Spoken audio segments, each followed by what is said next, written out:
Kalau dengarkan paham, nanti kalau suruh baca sendiri nggak paham-paham ini Pak Hadi. Mana ini? Sama lah. Kita Di belajar. bawah santai aja, Mas Yusuf, kata Pak Edi. Ya, ya kemarin itu kan kita bahas tentang mencari akar-akar sebuah persamaan ya, sebuah fungsi. Nah, untuk mencari akar-akar itu metodenya macam-macam. Yang pertama metode grafis ya. Kemudian metode kedua ada metode itu metode tertutup ya, metode pengurung atau Brocating method ya. Kemudian ada metode grafis, kemudian ada metode bagi dua atau bisection method, dan yang ketiga first position method ya. Kalau metode grafis, jadi saya ulangin aja metode yang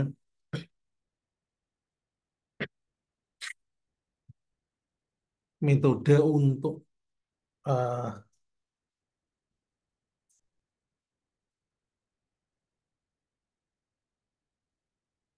untuk mencari akar-akar sebuah persamaan itu sebenarnya ada dua macam, yaitu dengan metode pengurung atau brigating method, dan satu lagi ada metode terbuka opening method ya. Kalau pada metode bracketing method itu eh,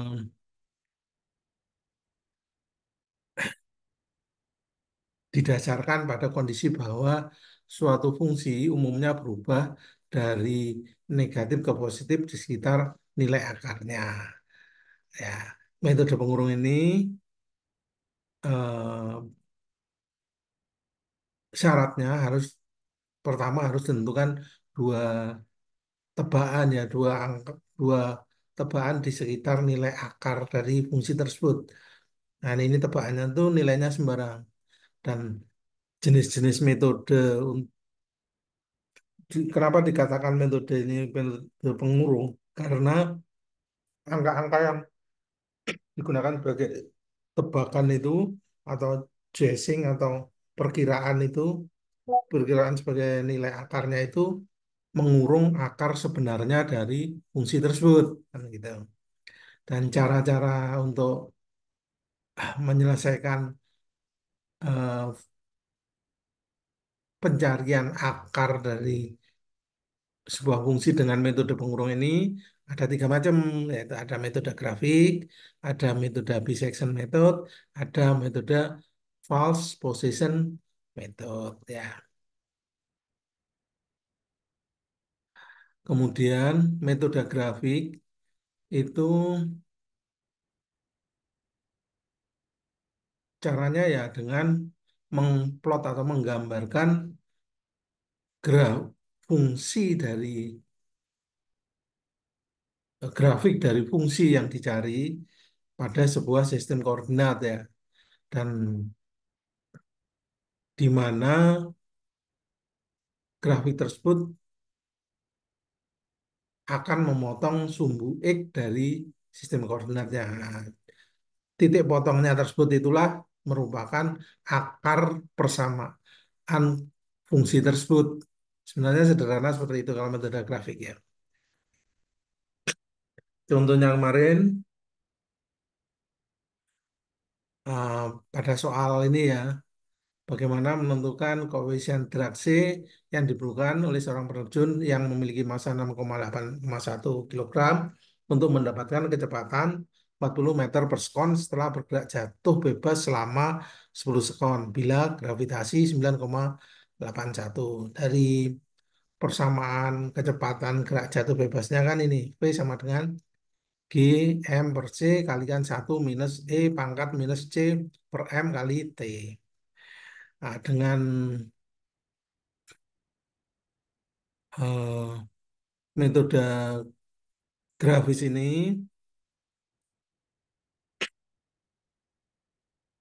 maka dapat kita kita eh,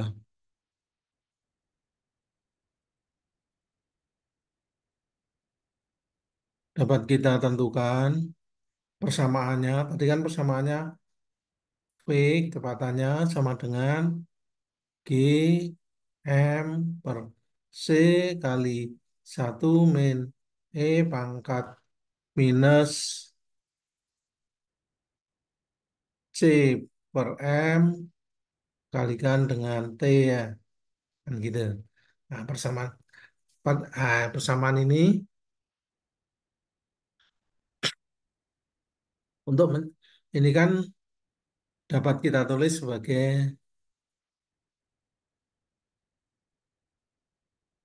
nol sama dengan D M per C kali 1 minus E pangkat minus C per M kalikan T minus dari V ya.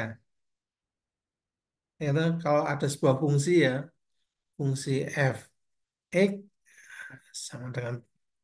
sama dengan nol, maka solusinya kan mesti seperti ini ya. Nah, katakanlah gini ya, ini kan nilai x1, x2, ini kan fungsinya ini. Ya, kalau sama dengan nol. Sama dengan itu, jadi fungsinya ini adalah merupakan sebuah fungsi c, kan gitu.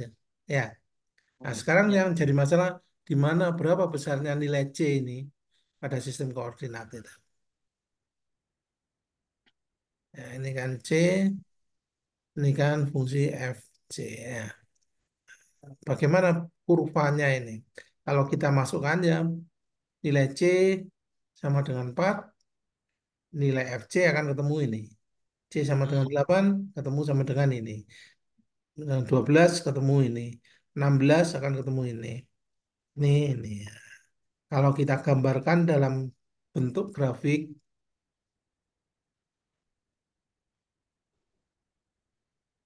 kalau kita gambarkan dalam bentuk grafik,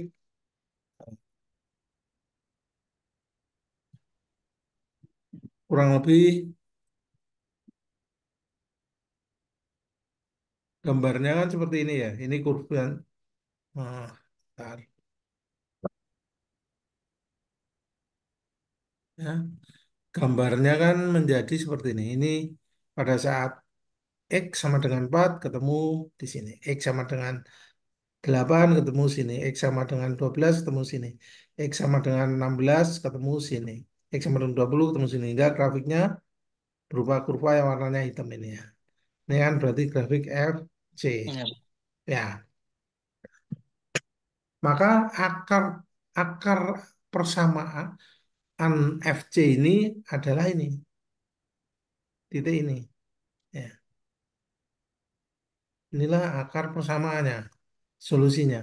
Kalau dengan metode grafis ya, kita lihat dari gambar ini, kita tahu nilainya adalah 14,75. Inilah merupakan akar persamaan dari persamaan F, C tadi. Ini solusinya. Apakah benar? Kita coba cek, kita masukkan nilai 14,75 ke persamaannya. Ketemu nilainya 0,059. Hampir mendekati 0 kan? Jadi benar. Apakah benar kalau nilainya C-nya itu 14,75, kecepatannya 40? Kita masukkan ke persamaan ini, persamaan awalnya tadi, V sama dengan GM per C kalikan 1 min E minus C per M kali T. Ini persamaan ini ketemu nilainya 40,059. Jadi sangat mendekati nilai 40 meter per sekon. Jadi dapat kita katakan ah, nilai akarnya ini benar, gitu. Itu kalau dengan metode grafis. Nah, dari sini kelihatan sekali ada keterbatasan kan, keterbatasan pada kemampuan kita membuat grafiknya ini dan visual, persoalan visualnya. Itu metode grafis ya, untuk mencari akar persamaan sebuah fungsi dengan metode grafis. Sedangkan metode yang kedua kemarin adalah metode apa? Dissection ya, Di section. dissection atau metode bagi dua. Itu konsepnya begini, metode bagi dua itu. Ya, sebuah fungsi itu bila sebuah fungsi kita memiliki sebuah fungsi ya yang real fx gitu ya, continue dalam sebuah interval x1 x l, l itu lower sampai xu itu upper ya. Itu adalah sebuah batas bawah dan batas atas. Jadi bila ada sebuah fungsi ini ya, ini adalah akarnya, ini fungsinya. Nah, kita pertama harus menentukan sebuah nilai sembarang XL sini dan XU. XL itu, L itu lower, U itu upper. Batasnya itu batas atas. Nah, nilai akarnya itu terletak di antara XL dan XU. Nilai akar dari fungsi yang kita cari tersebut harus terletak. Ini yang namanya metode bracketing atau metode pengurung itu, karena dikatakan metode pengurung karena akarnya ini, akar realnya ini terletak di dalam area XL hingga XU, itu maksudnya ya. Dan bila XL ini dan syaratnya XR ini bila kita substitusikan pada fungsi fx ya, fxl itu dan fxu nilainya ya, bila kita kalikan fxl kali fxu itu harus kurang dari 0. Bila ini terpenuhi, syarat ini terpenuhi, maka akar persamaan dari fungsi tersebut real, ada, maksudnya ada akarnya. Setidaknya ada satu akar real di antara XI dan XU bila syarat ini terpenuhi. Ya, seperti itu. Ya.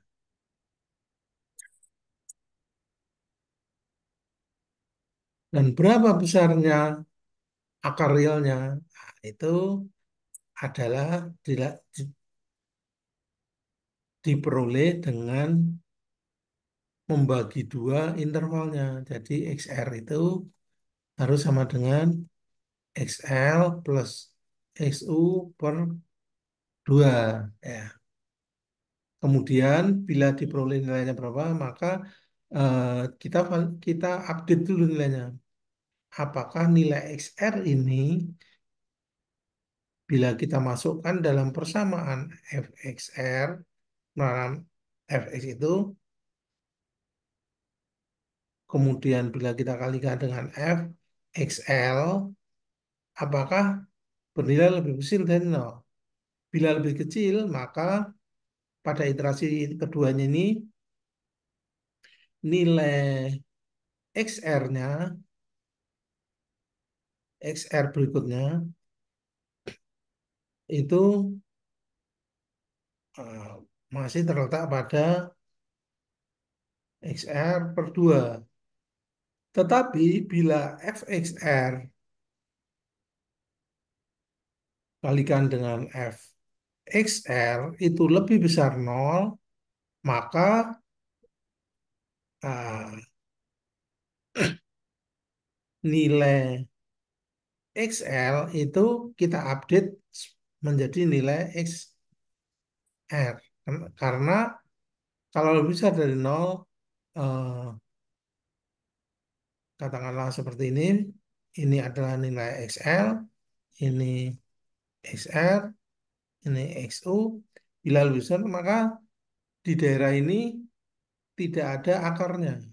dari fungsi tersebut. Akar akan ada di daerah XR hingga XU. Sehingga XR ini kita ganti menjadi XR.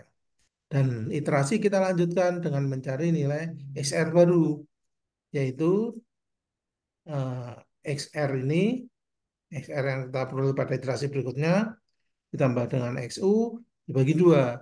Nilai, kemudian nilai XR yang baru ini kita cek lagi, kita masukkan di fungsi FR, dan kita kalikan dengan fungsi fxu.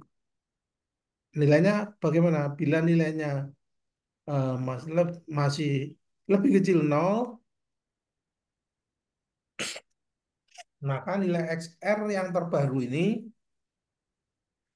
akan kita gunakan sebagai nilai XU yang terbaru. Tetapi bila nilainya ini sama dengan 0, maka proses iterasi selesai. Begitu, Pak. Kurang lebih seperti itu. Itu metode bisection atau metode bagi dua. Konsep dari metode bagi dua. Jadi Nol itu maksudnya bisa 0,00 sekian ya Pak ya? 0, harus 0. Apa harus 0? 0, harus sama dengan 0. Secara singkat, algoritma perhitungan dengan metode bagi dua itu seperti ini. Ada langkah pertama ya, ini langkah pertama ya, ini kita menentukan nilai lower dan uppernya. Ya. Kemudian kita cek nilai fungsi dengan XL dan kalikan dengan fungsi XL. Apakah lebih kecil dari 0 nilainya? Kemudian bila lebih kecil dari 0, maka kita lanjutkan dengan langkah yang kedua, yaitu kita mencari akar dari fungsi tersebut yang merupakan penjum bagi dua dari penjumlahan batas yang kita tentukan tersebut. Ya. Setelah ini kita tahu nilai XR ini kita tahu, kita cek fXR dikalikan dengan fXR, nilainya bagaimana? Bila nilainya lebih kecil dari 0, seperti ini, maka akarnya, kalau nilainya itu lebih kecil, katakanlah X1 ada di sini, XR di sini, XU di sini ya, ini L. Bila nilai XR ini, bila perkalian ini lebih kecil dari 0 untuk kondisi A, ya, maka akar dari fungsi tersebut akan terletak di daerah ini sehingga XR-nya ini menggantikan sebagai nilai XU. Maka pada iterasi berikutnya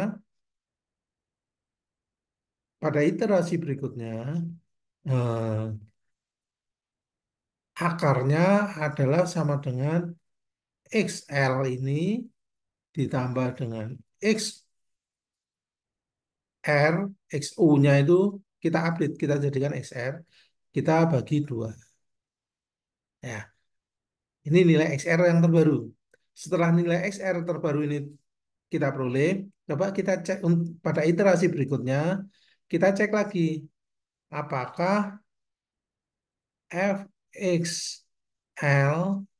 dikalikan fXR yang terbaru ini ya nilainya lebih kecil dari 0 atau lebih besar dari 0.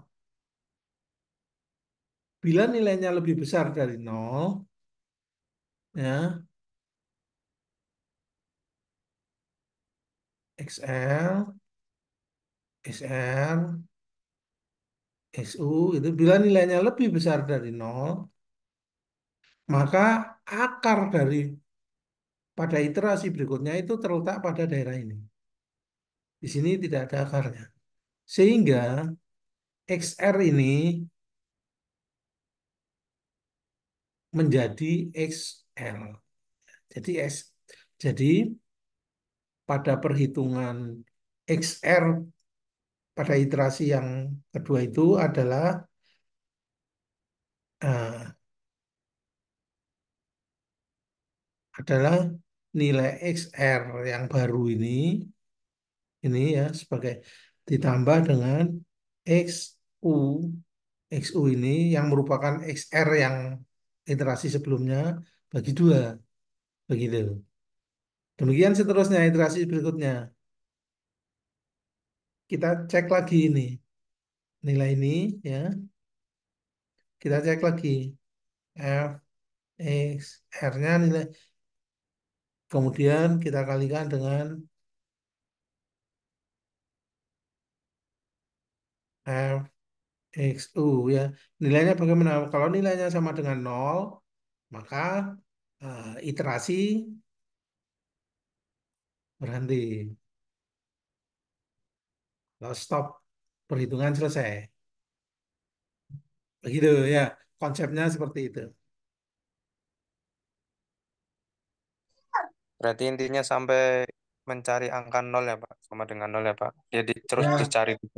karena ini metode numerik ya, jadi sama Ya. dengan 0 itu sulit, Pak. Sulit untuk tercapai. Karena metodenya numerik. Kalau sama dengan 0 sudah tahu, berarti itu akar-akarnya kan, akar-akar dari fungsi itu dapat diselesaikan secara analisis ya, secara eksak. Karena ini numerik ya, mungkin 0, sekian gitu hasilnya akan ada kesalahan ya. Itu bedanya itu. Karena metode numerik pasti akan ada sebuah kesalahan atau ada error. Ya, contohnya ini ya, ini pada secara grafis kita tahu eh, perkiraan dengan metode grafis kita jadi tahu perkiraannya kan sekira 12 hingga 16 ya posisi akarnya itu. Sehingga pada step kedua akar akarnya dapat kita tentukan kurang lebih ini ya. Kemudian kita cek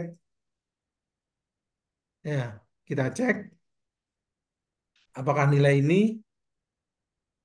ternyata lebih besar no. Ya. Sebelum kita cek, kita lihat dulu pada ini kan proses iterasi pertama ya. Iterasi pertama. Ketemu XR sama dengan 14. Nilai sebenarnya adalah nilai sebenarnya dari akar itu sebenarnya adalah 14,7802 ini. Sehingga kesalahan relatifnya true relatif persen errornya itu kan sama dengan nilai benarnya 14,7802 dikurangi nilai ini hasilnya ini 14 bagi dengan 14,7802 akan ketemu 5,3%. Nah, ini tingkat kesalahan pada iterasi pertama adalah 5,3%. Kemudian kita cek nilainya pada F14 ini ketemu segini. Kemudian F12 ketemu segini. Kalau kita kalikan ketemu 9,517 ini plus, hasilnya plus. Jadi lebih besar dari 0. Ya, karena lebih besar dari 0 sesuai syarat maka eh, karena lebih besar dari 0 kan gini X1 X2 maka akar-akarnya akan terletak di sini. Ini kan XL. Jadi nilai XL, nilai XL-nya kita update. XL itu sama dengan XR. XR ini ya. Sehingga kita peroleh pada akar persamaan pada iterasi yang kedua itu adalah XR per XU per 2. Dalam hal ini adalah XR-nya itu adalah 14, XU-nya masih tetap 16 bagi 2 sama dengan 15 ya. Nah, ini nilai XL. Kemudian nilainya 15 sehingga eh, tingkat true relative errornya, error yang terjadi bila bila nilainya ini nilai apa akar persamaannya 15 maka true relative errornya adalah berapa? 14,7802 minus 15 bagi dengan 14,702. Nah, eh, ketemunya berapa itu? Ketemunya kalau dari perhitungan ini ketemunya 1,5%. Ketemunya 1,5%. Ini dikalikan 100% ya. Ini juga kali 100%. Ketemu 1,5%. Jadi pada iterasi pertama ET-nya adalah 5,3%. Pada iterasi kedua ketemunya 1,5%. Kemudian dari iterasi kedua itu nilai akar pada iterasi kedua itu bila kita cek f x r hasil iterasi kedua kalikan SU bagaimana? Apakah lebih besar dari nol? Nilainya apakah lebih besar dari nol? Ini kan berarti F14 kalikan F15. F14 nilainya ketemu nih 15 1,569 kali nah, F15 itu ketemu minus 0,425 sehingga nilainya minus ketemu ini. Karena minus maka posisi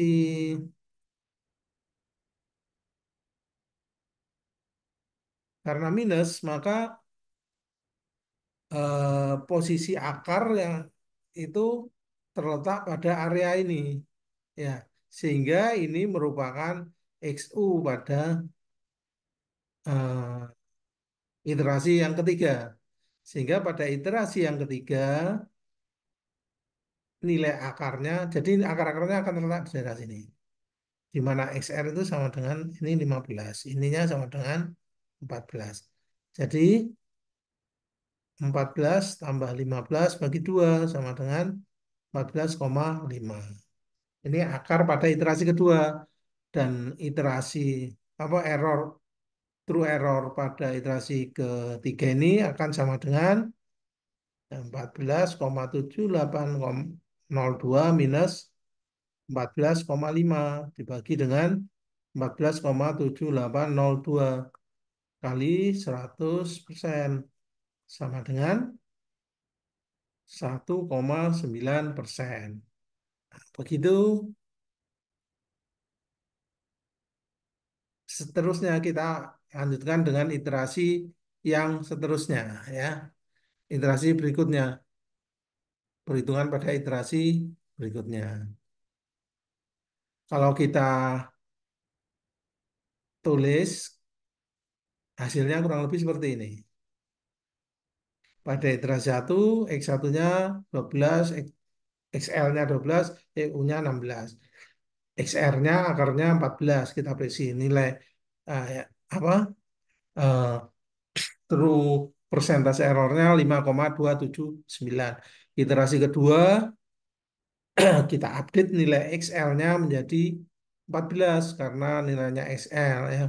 Karena FXL kali FSU itu lebih besar 0 maka XL-nya itu kita update jadi nilai ini. Sedangkan XU-nya tetap 16. Kita dapat peroleh nilai errornya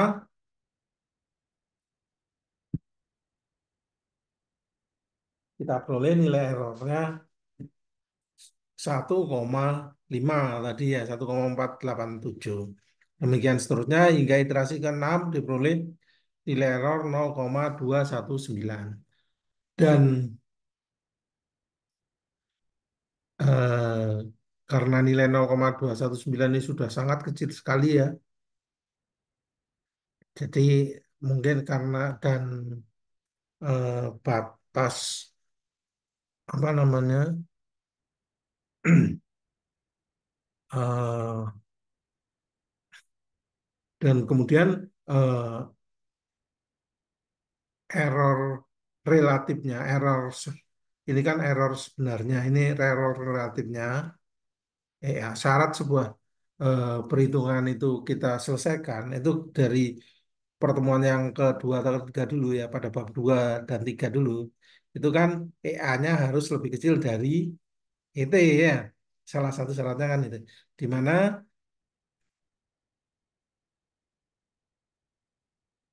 kalau kita perhatikan di sini masih belum ya, belum selesai. Ini masih kita lanjutkan, perhitungan masih dilanjutkan hingga nilai EA ini harus lebih kecil dari ET atau setidaknya ada sebuah constraint, yaitu sebuah batas di mana kapan sebuah iterasi kita stop.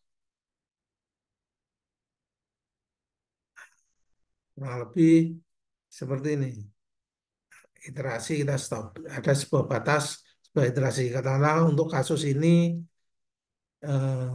bila nilai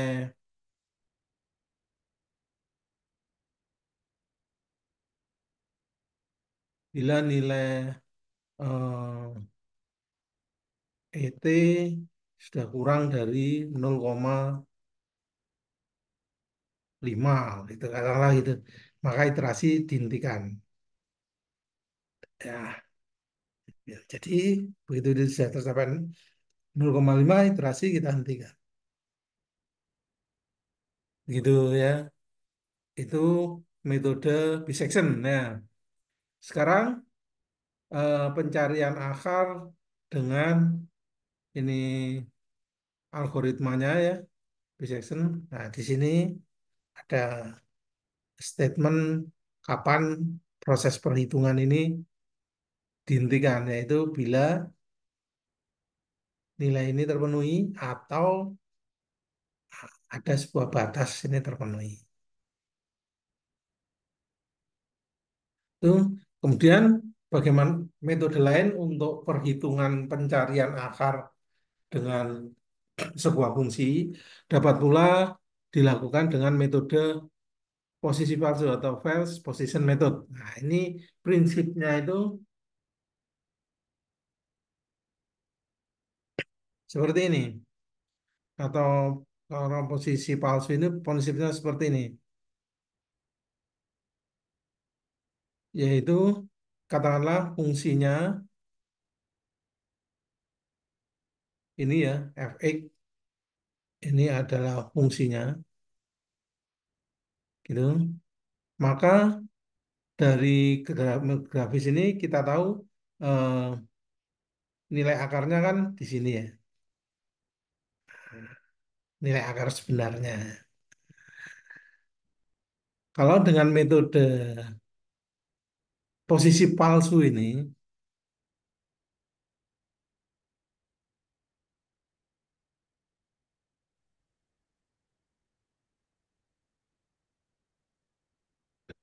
eh, kita menghubungkan titik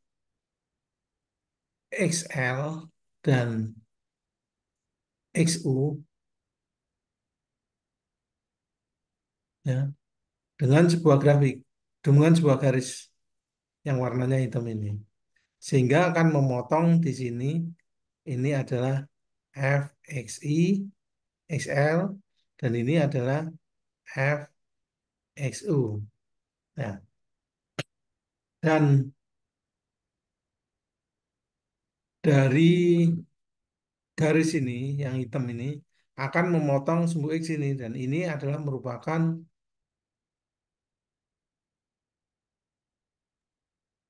Maaf Pak, terbakar itunya nggak kepotong itunya Pak, bagaimana? tampilannya Nah, bukan terlalu fungsinya besar. yang kita perhatikan garisnya ini, garis yang menghubungkan antara FXI dan FXL-nya ini. Ini memotong di sini. Merupakan perbaikan tebakan. Jadi tebakannya itu ini menjadi XL. Gitu. Itu metode palsu, koefisien palsu. Dan besarnya itu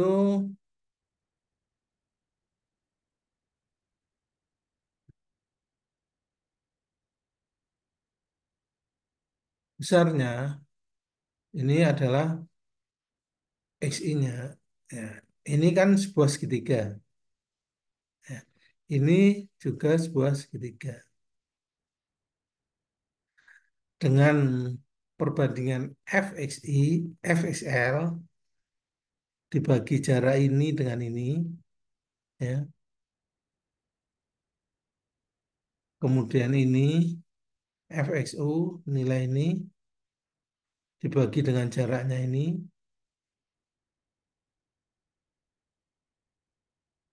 akan kita peroleh, kalau ini kita selesaikan akan kita peroleh nilai XR itu sama dengan XU minus ini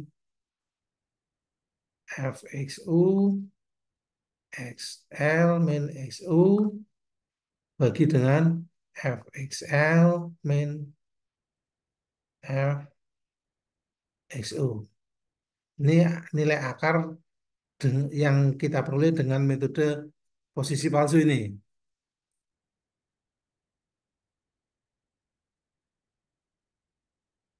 Ya, jadi pada prinsipnya sama seperti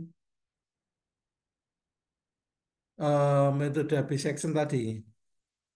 Hanya pada langkah keduanya nilai XR-nya itu kita gunakan persamaan ini. Kemudian kita cek apakah fxl kalikan fxr-nya ini nilainya lebih kecil dari 0. Bila lebih kecil, maka pada iterasi yang pertama ini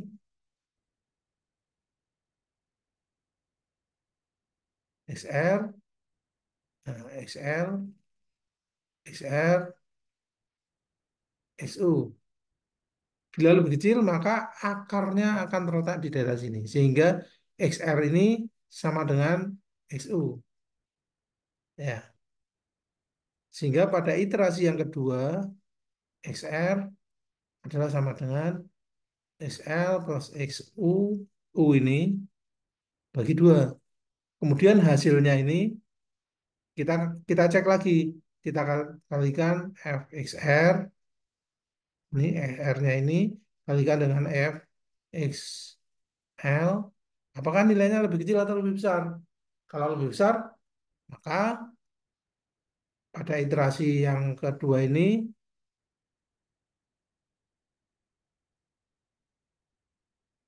XL itu sama dengan XL. Jadi akar-akarnya terletak di daerah ini. Sehingga pada iterasi yang ketiga ini, kedua XR-nya adalah ketiga ya, adalah sama dengan XR ini ditambah dengan XU, XU ini, XU yang ini ya, ini bagi 2. Kemudian kita cek lagi apakah nilainya lebih kecil atau lebih besar.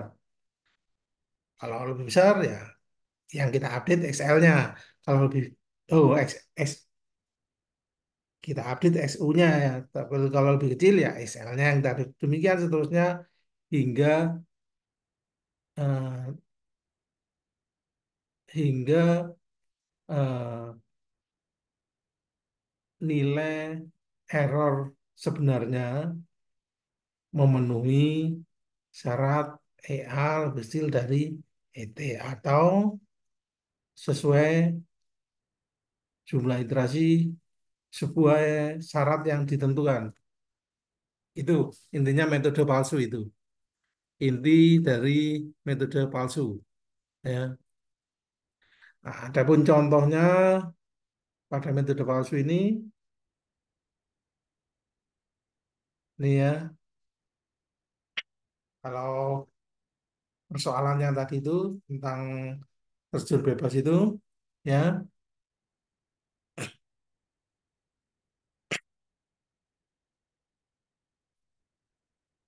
Jelek ya.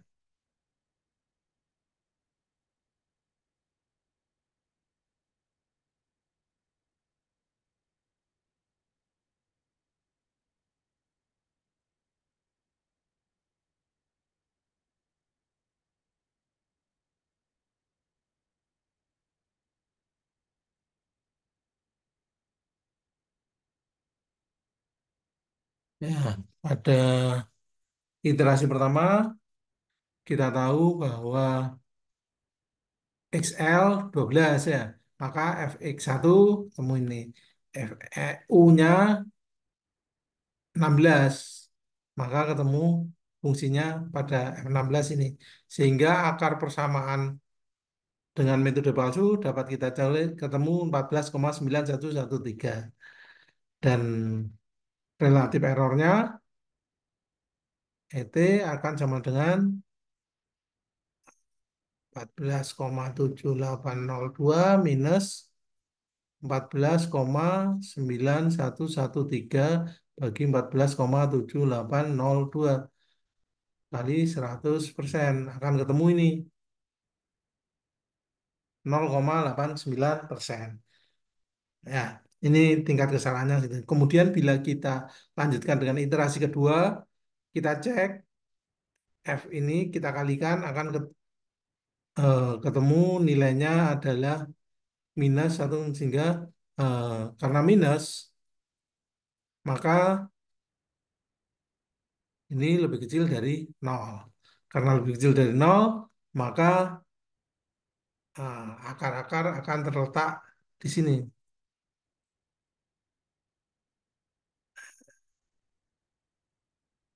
Ya, terletak di sini. Sehingga XR-nya ini kita updatekan menjadi XU.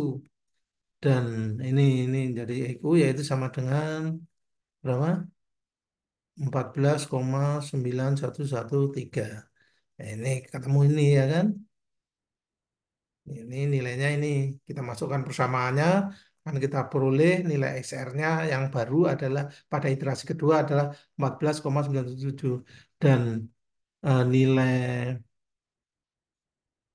ET-nya akan ketemu ini ya 0,99. Demikian kita teruskan iterasinya hingga tercapai EA lebih kecil dari ET atau ET sesuai dengan nilai yang ditentukan. Begitu konsep dari metode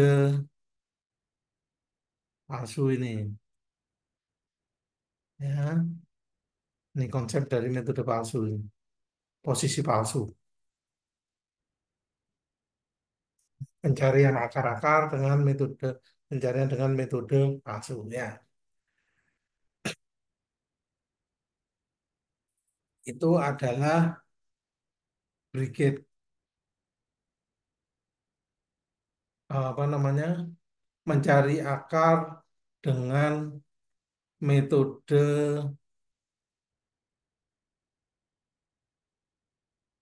mencari akar persamaan dengan brigating mode atau pengurung ya, metode pengurung ya. Sekarang ada satu lagi metode mencari akar-akar itu dengan metode terbuka ya. Kalau pada metode terbuka ya. Kalau tadi pada metode pengurung itu nilai akar nilai akar dari fungsi tersebut, nilai akar dari fungsi ini itu kan terletak di antara batas bawah XL dan batas akhirnya, batas atasnya, uppernya ya kan, nilai akarnya. Nilai XR itu di antara ini dan XO ya,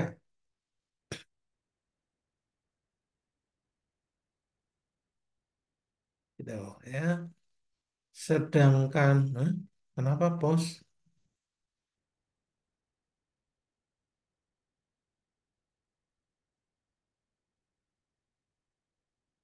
Masih kelihatan ya? Halo? Masih. Masih, Pak. Masih, Pak, tapi nge-freeze. Nge-freeze. Ya, kenapa ya?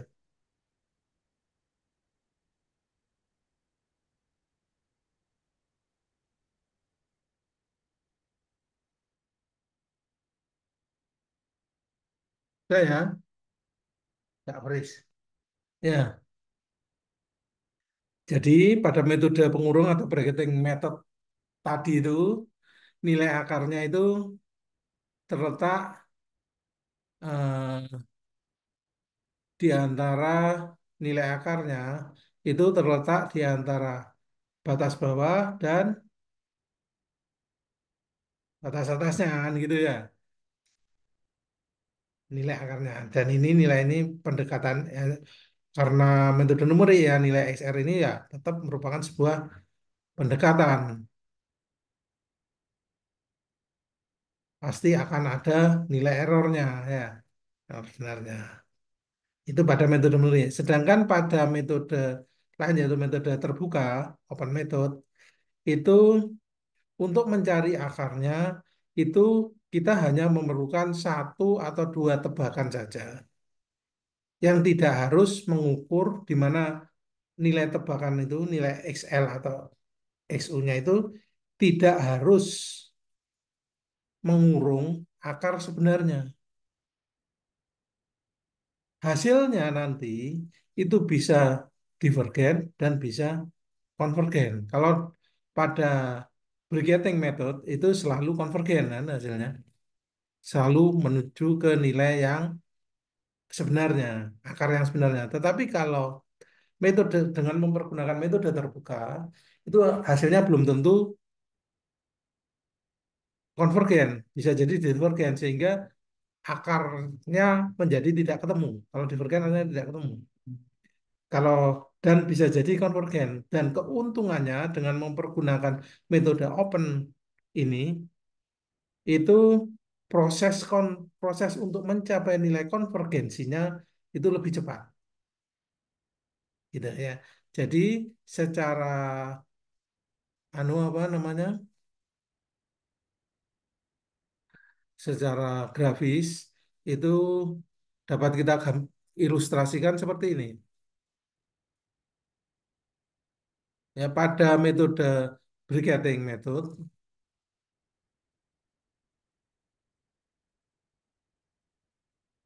ini metode open method ya. Nah, pada brigating method kan kita menentukan dulu pertama XL-nya dan SI ya. Kemudian dari sini kita selesaikan, akhirnya kita ketemu nilai akar sebenarnya dari fungsi ini kan. Ya, kurang lebih seperti ini, mendekati nilai ini. Dengan iterasi pertama, iterasi kedua, ketiga, akhirnya ketemu nilai akarnya ini. Kalau dengan metode open method, itu kita bisa mempergunakan satu buah tebakan aja, katakanlah nilai XI di sini. Nah, kemudian kita cari eh, gradiennya pada fungsi tersebut. Katakanlah ketemu ini, gradien ini akan memotong di sini. Maka nilai akarnya itu, tebakan nilai akarnya akan ada di sini, di titik ini. Bila kita cari nilainya ini, fx i plus 1 ya, ini ketemu sini. Kemudian kita cari gradien pada titik ini, gradien sana. Maka hasilnya akarnya akan tidak tentu, semakin jauh dari akar sebenarnya. Kan akar sebenarnya di sini kan. Akar sebenarnya itu dari fungsi ini. Ini kan di sini sebenarnya. Tapi kalau dengan hasil dengan mempergunakan metode terbuka ini, akarnya akan menjadi semakin menjauh dari titik akar yang sebenarnya. Jadi divergen. Ini kita katakan divergen. Kemudian kalau seandainya katakanlah tebakan yang pertama ini kita lakukan di sini ya, seperti gambar C ini, hasilnya di sini, kemudian nilai gradiennya seperti ini, ketemu di sini. Maka nilainya ada di sini.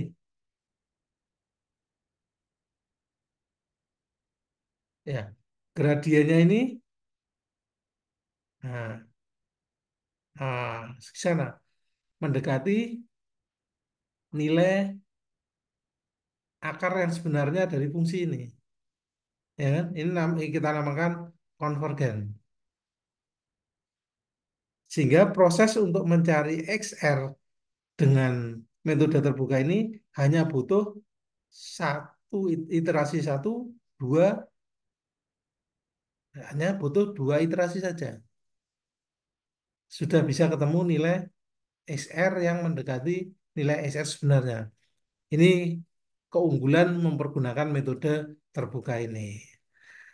Dan pada metode terbuka ini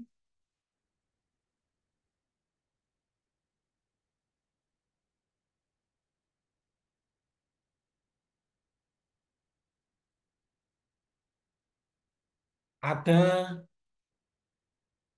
tiga metode, yaitu metode iterasi titik tetap. Ada tiga metode ya.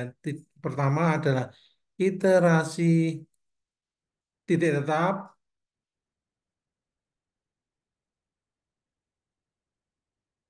ada metode Newton-Raphson, dan ada metode sekant. Ya. Yang paling populer digunakan orang untuk mencari akar persamaan sebuah fungsi itu adalah metode Newton-Raphson. Ya. Nanti akan kita bahas. Sedangkan saat ini kita akan coba membahas metode iterasi titik tetap ya. Kurang lebih seperti ini. Metode ini itu eh, pada prinsipnya seperti ini. Katakanlah fungsinya adalah fx sama, kita mengatur agar fx itu sama dengan nol. Kan gitu ya. Fx sama dengan nol. Sehingga x itu berada di sebelah kiri dari persamaan. Sehingga kita akan memperoleh persamaannya itu x sama dengan sebuah fungsi baru ya. Oke. Katakanlah contohnya itu seperti ini. Kita punya fungsi x kuadrat minus 2x plus 3. Jadi ini dapat kita tulis sebagai fungsi dengan memindahkan suku x-nya sebelah kiri, x kuadrat plus 3, sehingga x adalah sebuah fungsi x kuadrat plus 3 per 2. Atau dengan menambahkan x pada kedua sisinya. Katakanlah untuk pada persamaan yang kedua ini, sin X sama dengan nol. Ini maka kita tambahkan sin X sama dengan nol plus X. Begitu. Ya, ini prinsip metode iterasi titik tetap.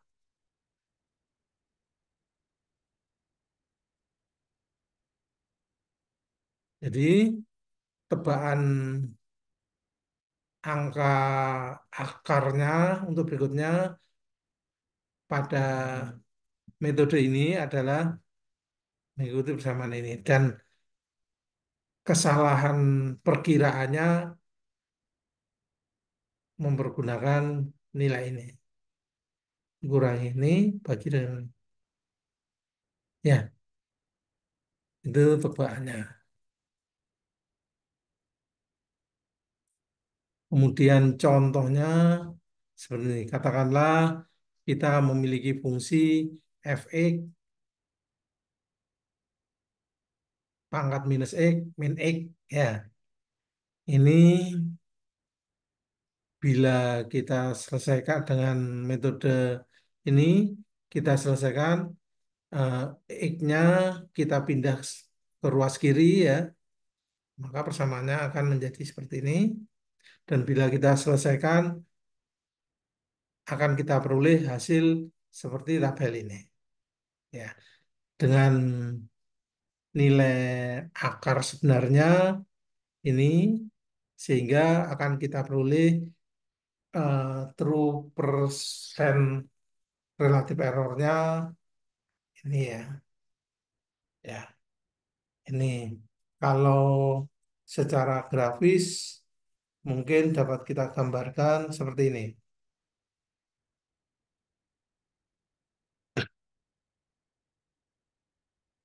kan persamaannya tadi kan eh, persamaannya itu kan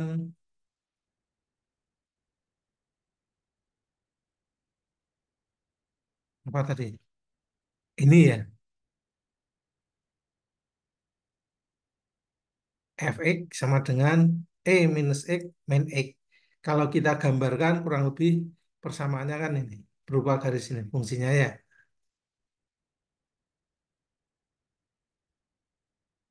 Akarnya, akar sebenarnya akan ketemu di sini. Ini kalau secara grafis ya. Bila kita selesaikan dengan iterasi titik tetap, maka ini kan dapat kita rubah menjadi dua fungsi kan, yaitu fungsi f1x dan f2x, di mana f1x itu kan sama dengan x. Kemudian f2x itu kan sama dengan e pangkat minus x. Ya, ini. Oke. Di mana f1x itu kita nyatakan dengan satu dan dua. Kalau ini kita gambarkan, f1x x itu kan nilai merupakan sebuah garis linear ya, garis lurus ini. Ini garis. Ya. Ya. Kalau f2x itu kan sama dengan e pangkat minus x, itu kan kurvanya ini. Ya. Perpotongannya inilah yang merupakan nilai xr. Kalau kita ambilkan, nah ini adalah akar dari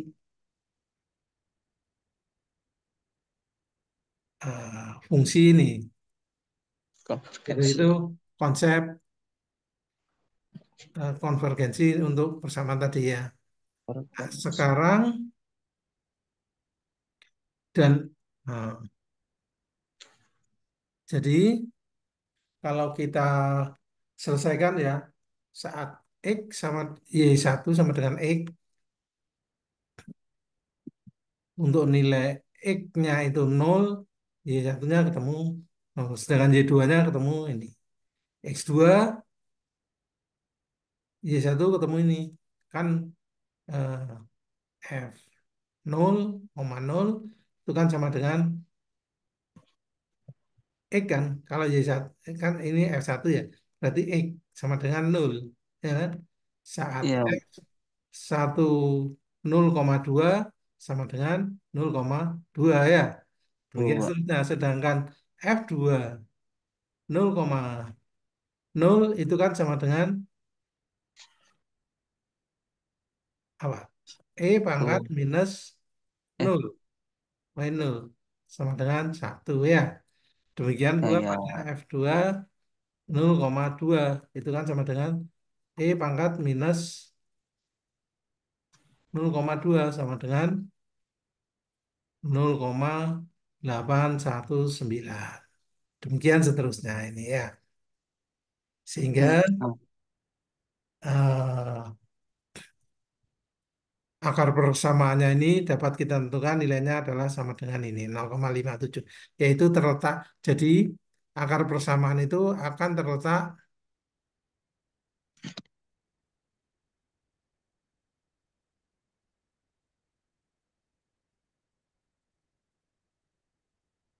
pada X 0,4 hingga 0,6 ya toh. Tebakan pertama, tebakan kedua, dan terletak di antara ini. Ya, dan dapat dengan cara interpolasi akan kita peroleh nilainya 0,57. Ya, ini eh, solusinya ya dengan ini apa iterasi di tahap tersebut. Kalau jadi kurang lebih seperti itu. Ini itu eh, syarat agar proses iterasinya konvergen itu harus seperti ini. Nilai slope ini itu harus minus supaya nanti hasilnya itu mendekati nilai akar tabnya ini. Ya, ini penurunannya ya kurang lebih seperti itu metode titik tetap. Ya. Nah, Oke, ada untuk sementara ini ada kemudian contoh soal ya saya coba kasih contoh soal.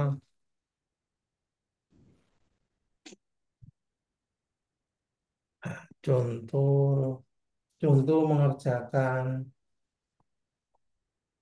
soal untuk titik tetap ya. Nah, contoh ya, katakanlah kita punya fungsi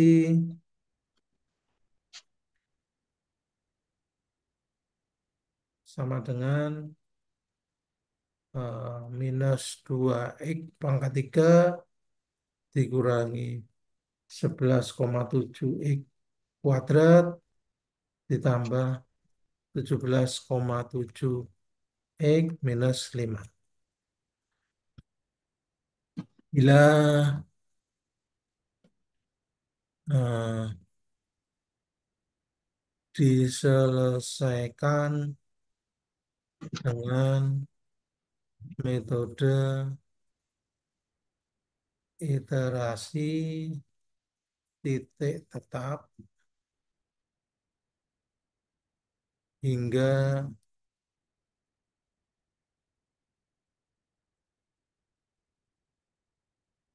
iterasi ketiga dengan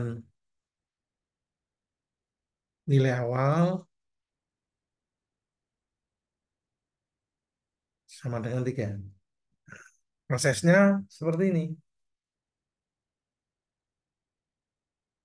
Eh,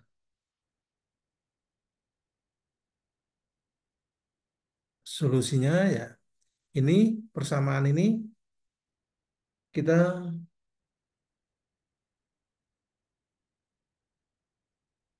kita tulis dalam bentuk seperti ini. 7x itu kan sama dengan kalau ini sama dengan 0 itu 7x sama dengan minus 2x pangkat 3 minus 11,7x kuadrat minus 5 ya kan sama kan sama dengan 0. Bila fx sama dengan 0 ya maka X sama dengan Gx tadi ya. Sehingga X itu kan sama dengan minus 2x pangkat 3 minus 11,7x kuadrat minus 5 bagi dengan 17,7.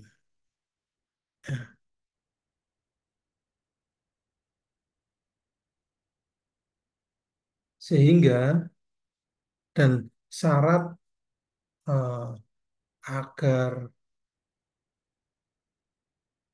konvergen tadi, syarat agar konvergensi tercapai itu bila apa eh, nilai mutlak dari turunan persamaannya ini kurang dari 1 yang kurva tadi itu kan konvergen yang tadi itu gimana.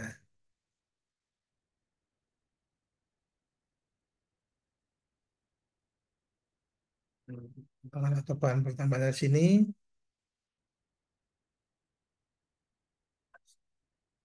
dan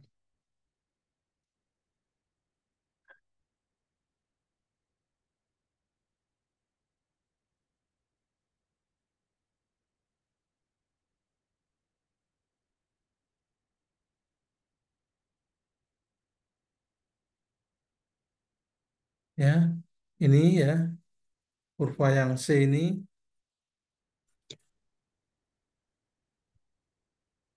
ini katakanlah angka tebalannya di sini sama ya. Kemudian eh, apa namanya gradiennya ini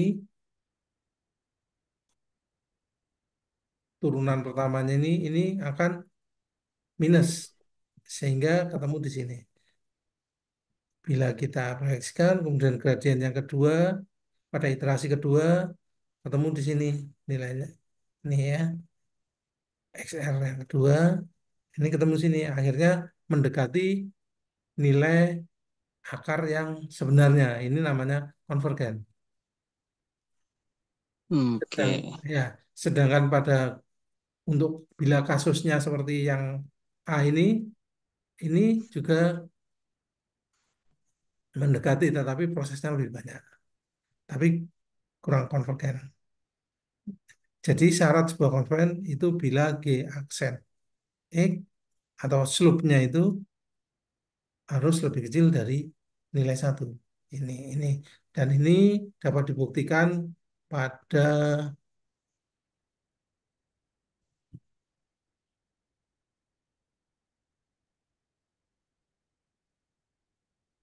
postulat ini ya. Jadi syarat itu bisa konvergen itu ini. Turunan pertama dari fungsi tersebut atau itu kan merupakan slope ya atau gradiennya itu harus kurang dari satu ya. Dan ini proses untuk menentukan gradien tersebut kurang dari satu. Itu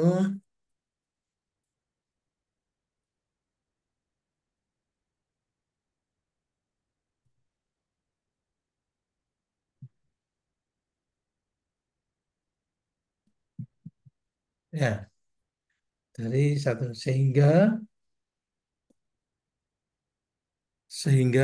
kita lanjutkan ya Iya, Pak. sehingga eh, pada iterasi yang pertama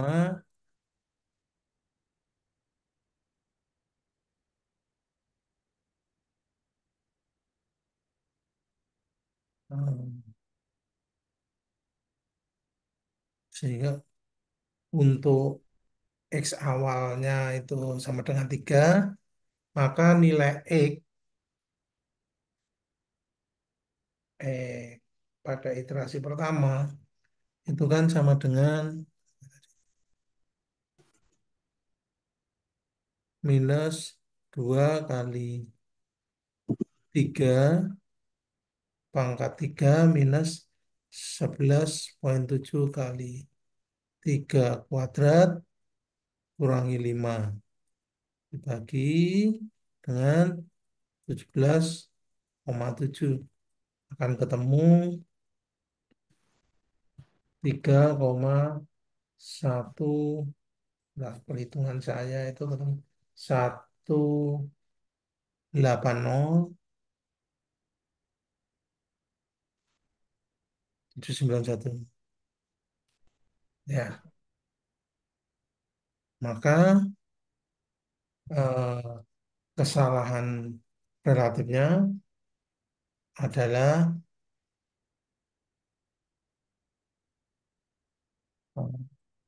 3,182791 minus 3 bagi 3,80791 kali 100% akan ketemu 5,68%. Kemudian untuk iterasi kedua karena kita diminta sampai 3 iterasi, maka iterasi yang kedua adalah X2 sama dengan nilai X-nya adalah 3,1807991 pangkat 3 minus 11,7 kali 3,18791 kuadrat minus 5 dibagi 17,7 akan ketemu 3,3339. Bila kita hitung errornya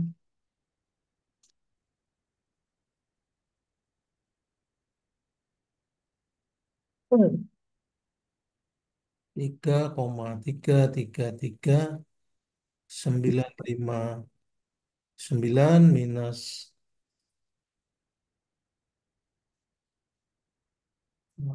3,18079 bagi 3,33959 kali 100% akan kita peroleh errornya 4,59%. Kemudian bila iterasi ketiga, pada iterasi ketiga nilai X itu akan sama dengan minus 2 kali X-nya adalah 3,333,959 pangkat 3 dikurangi 11,7 kali 3,333 959 kuadrat minus plus 5 ya. Minus 5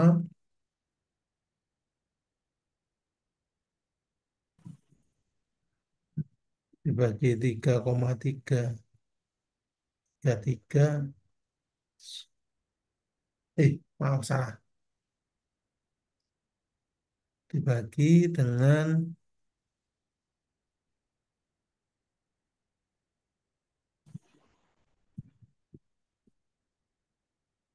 17,7 akan ketemu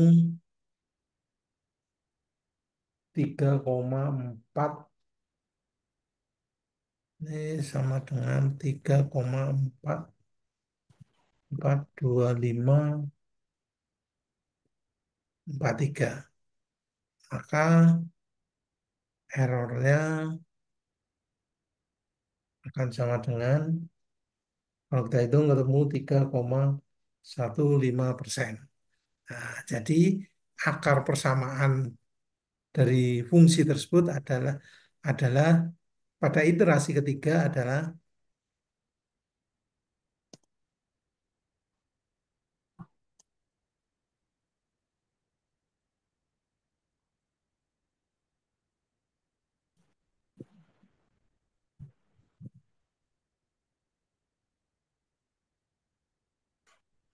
3,442543 dengan kesalahan relatif sebesar 3,15%. Persen. Gitu, Pak. Oke. Ya, itu salah satu contoh Metode iterasi. pencarian akar dengan metode terbuka, dengan metode fixed point iteration. Satu titik. Ada komentar atau sementara cukup? Ya, mungkin sedikit itu dulu. Mungkin minggu Iya, depan Pak. kita lanjutkan dengan metode Newton-Raphson dan metode sekant. Iya. Oke. Pak, kalau dari semua metode mana Pak paling susah, Pak? Paling paling paling umum yang paling populer itu metode Newton-Raphson, Pak. Oh, malah Newton-Raphson. Nah, yang paling paling umum dipakai orang, paling populer karena sederhana dan lebih cepat konvergennya. Oh, Pak Newton-Raphson. sengaja ditaruh di akhir nih katanya metodenya. Enggak, hanya urut aja, Pak. Diurutin aja sesuai bab bukunya. Oke, siap. Newton-Raphson. Ya, Oke, kan oke, oke. saya kenalkan semua aja. Kita belajar bareng. Hmm. Nah, itu ya. Nanti ada metode Pak. sekant. Kemudian Ya. kalau persamaannya polinomial, Bagaimana mencari akar untuk persamaan polinomial? Mungkin nanti setelah ini. Oke? Oke, Ada siap. komentar? Kalau nggak ada, mungkin saya cukupkan sekian saja untuk hari ini. Siap, Pak. Nggih. Oke. Pak, filenya di-share ya, Oh Pak. iya, Nanti saya. kami belajar. Oke. Saya taruh di WA Group Grup ya. WA nggak apa-apa, ya, Nah, Pak. oke. Ya, saja nggak apa-apa. Oke, nanti saya kirim ke sana. Terima kasih. Wassalamualaikum warahmatullahi wabarakatuh. Waalaikumsalam.